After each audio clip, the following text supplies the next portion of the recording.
ابو ہریرہ رضی اللہ تعالیٰ عنہ اللہ کے نبی کے چہتے صحابی کہتے ہیں رمضان کا مہینہ ہے، لوگوں نے زکوٰۃ الفطر نکالی، بس عید آنے والی ہے، عید سے پہلے زکوٰۃ الفطر کا مال ہمارے سامنے رکھا گیا۔ اللہ کے نبی نے کہا ابو ہریرہ تمہاری ڈیوٹی ہے کہ تم یہ رمضان کے زکوٰۃ الفطر کی حفاظت کرو، رات بھر تم اس کو رکھاؤ گے، تمہاری ڈیوٹی ہے۔ اللہ کے نبی ابو ہریرہ رضی اللہ تعالیٰ عنہ رات بھر پہرہ داری کر رہے ہیں، کس مال کی؟ اس زمانے میں زکوٰۃ یعنی فطرانے میں اناج نکالا جاتا تھا، کھانے پینے کی چیزیں نکالی جاتی تھی، وہی کھانے پینے کی چیزیں جو زکوٰۃ کی تھی۔ حضرت ابو ہریرہ پہرہ داری کر رہے ہیں، حفاظت کر رہے ہیں، کوئی چور چوری نہ کرنے پائے۔ کہتے ہیں میں رات کو سویا تھا کہ اسی پہرہ داری کے دوران ایک آدمی آیا۔ کون آیا؟ ایک آدمی آیا اور اپنے ہاتھوں سے وہی زکوٰۃ کا مال جو کھانے کی چیزیں تھی اٹھا کر بھرنے لگا اپنے دامن میں۔ میں نے اس کو پکڑا، میں نے پکڑا تو میں نے اس سے کہا تم کون ہو، کیوں چوری کر رہے ہو؟ ابو ہریرہ فرماتے ہیں رضی اللہ تعالیٰ عنہ جب میں نے اس کو پکڑا تو کہنے لگا انی محتاج وعلی عیال ولی حاجت شدیدہ۔ اے ابو ہریرہ مجھے مت پکڑو، مجھے سزائیں مت دو، مجھے باتوں نہیں۔ اے ابو ہریرہ میں محتاج ہوں، فقیر آدمی ہوں، غریب آدمی ہوں، میرے بال بچے بھی ہیں، ان کو کھلانے پلانے کی ذمہ داری میرے اوپر ہے۔ اے ابو ہریرہ مان لو، یقین کر لو مجھے بہت سخت ضرورت ہے ان چیزوں کی، اسی لیے میں نے ہاتھ لگایا، مجھے چھوڑ دو۔ اے ابو ہریرہ مجھے جانے دو، مجھے چھوڑ دو، میں واقعی ایک مسکین فقیر غریب آدمی ہوں، مجھے اس کی ضرورت تھی، اس لیے میں نے ایسا کیا۔ حضرت ابو ہریرہ فرماتے ہیں کہ میں نے اس پر ترس کھایا اور میں نے اس کو جانے دیا، وہ چلا گیا۔ اب جب اگلے دن اللہ کے نبی سے ملاقات ہوئی، حضرت ابو ہریرہ نے اللہ کے نبی کو اس کے بارے میں کچھ بھی نہیں بتایا۔ اس سے پہلے ہی ہمارے نبی پوچھنے لگے اے ابو ہریرہ رات میں جو قیدی تمہارے ہاتھوں لگا تھا اس کا کیا کیا تم نے؟ علماء لکھتے ہیں کہ اللہ کے نبی کو کیسے پتا چلا؟ کہ یہ اللہ کے وحی کے ذریعے صاف ہوتا ہے۔ اے ابو ہریرہ جو رات میں قیدی تمہارے ہاتھوں لگا اس کا تم نے کیا کیا؟ اے اللہ کے نبی وہ بڑا رونے لگا، گڑگڑانے لگا، اپنے بال بچوں کا حوالہ دینے لگا، اپنی فقیری اور محتاجی بتانے لگا، اس لیے میں نے رحم کھا کر ترس کھا کے چھوڑ دیا۔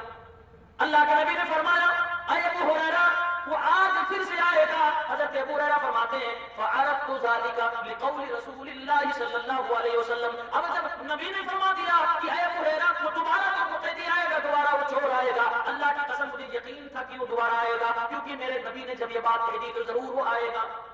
اتنا یقین صحابہ کو میرے نبی کی باتوں پہ تھا، کہا مجھے یقین تھا کہ دوبارہ آئے گا۔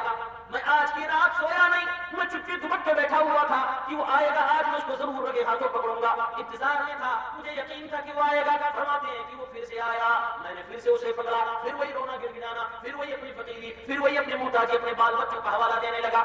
اس بار ایک بات اور کہی، کہا ابو ہریرہ تم میری ضرورت اور پریشانی کو جانتے ہو، کل میں نے بتایا تھا آج چھوڑ دو، کل میں نہیں آؤں گا، نہ آنے کا وعدہ کر دیا۔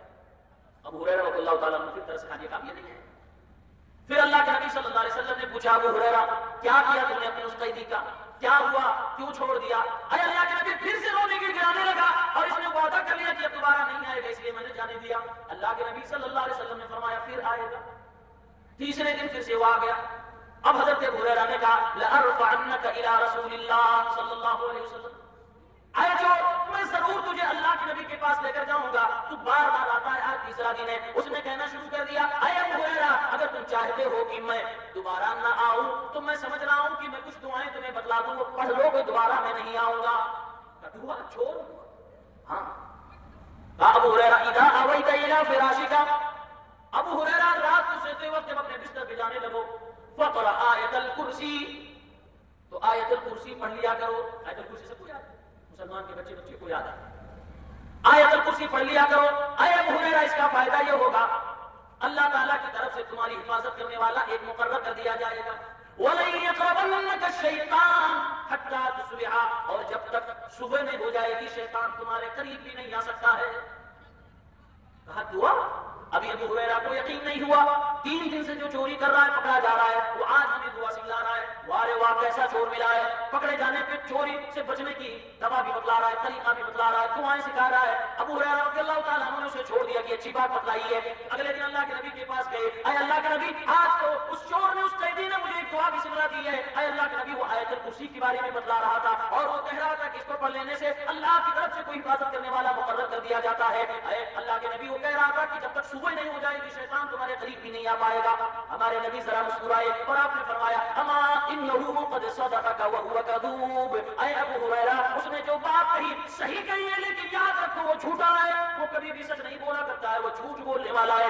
اے ابو ہریرہ کیا ہمیں یہ بھی معلوم ہے 3 دن سے تم کس سے باتیں کر رہے ہو, 3 دن سے تمہارا مقابلہ کس سے ہو رہا ہے, 3 دن سے کون تمہارے یہاں چور بن بن کے آ رہا ہے. کہنے لگے اللہ کے نبی مجھے نہیں معلوم, اللہ اس کے رسول بہتر جانتے ہیں. اللہ کے نبی نے فرمایا تھا کا شیطان, ایک دوسری روایت میں وہ ابلیس تھا, اور اللہ کے نبی نے فرمایا وہ شیطان تھا جو چوری کرنے کے لیے انسان کی شکل میں تمہارے پاس آیا کرتا تھا. یہ روایت صحیح بخاری میں موجود ہے. اب اللہ کے نبی صلی اللہ علیہ وسلم نے ویریفائی کر دی. ابو ہریرہ بتانے والا جھوٹا ہے, بتانے والا شیطان ہے, لیکن اس نے جو بات بتائی ہے یہ محمد رسول اللہ اس کو ویریفائی کر رہا ہے. اب اس کی دعا کی, اس بتائی ہوئی دعا کے نیچے محمد رسول اللہ کا سگنیچر ہو گیا. یعنی کہ اب مسلمانوں کے لیے چیز ہو گئی کہ مسلمانوں رات میں بستر پہ جانے سے پہلے, بستر پہ جاتے وقت, سونے سے پہلے آیت الکرسی ضرور پڑھ دیا کرو, یہ تمہارا فائدہ ہو جائے.